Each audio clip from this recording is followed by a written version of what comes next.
ഏലിയായോട് ദൈവം പറയുവാണ്, നീ സറേഫാത്തിൽ പോയി താമസിക്കുക. അവിടെ ഒരു സ്ത്രീയും ഒരു കൊച്ചും അവിടെ ഉണ്ട്. അതാണ് ദൈവത്തിന്റെ കരുതൽ, നമ്മളെ അത്ഭുതപ്പെടുത്തും. അവരെ കണ്ടപ്പോഴേ ഏലിയ ചോദിച്ചു, ഇങ്ങനെയാ ചോദിച്ചത്, എനിക്കൊരു പാത്രം വെള്ളം കുടിക്കാൻ തരാവോ എന്ന് ചോദിച്ചു. വെള്ളമെടുക്കാൻ പോയപ്പം പ്രവാചകൻ പറഞ്ഞു, എന്തായാലും വെള്ളമെടുക്കാൻ പോവല്ലേ, വീട്ടിലുള്ള മാവ് കുഴച്ച് ഒരപ്പം ഉണ്ടാക്കി കൊണ്ടുവരാവോ എന്ന് ചോദിച്ചു. ഒരപ്പം, ഏറ്റവും നിസ്സാരമായ ഒരു കാര്യമാണ്.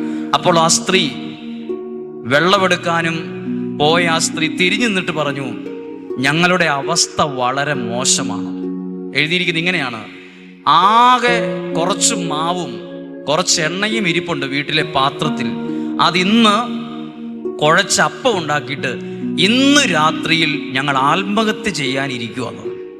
ദൈവം എങ്ങനെയാ അറിഞ്ഞത് ഈ സ്ത്രീ ആത്മഹത്യ ചെയ്യാൻ തീരുമാനിച്ചിരിക്കുവാണെന്ന്?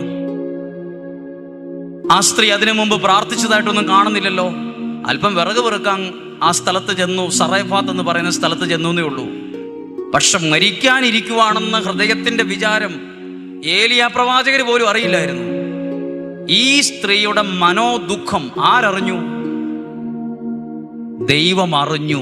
ഹല്ലേലൂയ. ഇപ്പോഴത്തെ നിങ്ങളുടെ അവസ്ഥ ഈ കേൾക്കുന്ന വചനത്തിലൂടെ മാറണം. അതാണ് ദൈവത്തിന്റെ ഹിതം.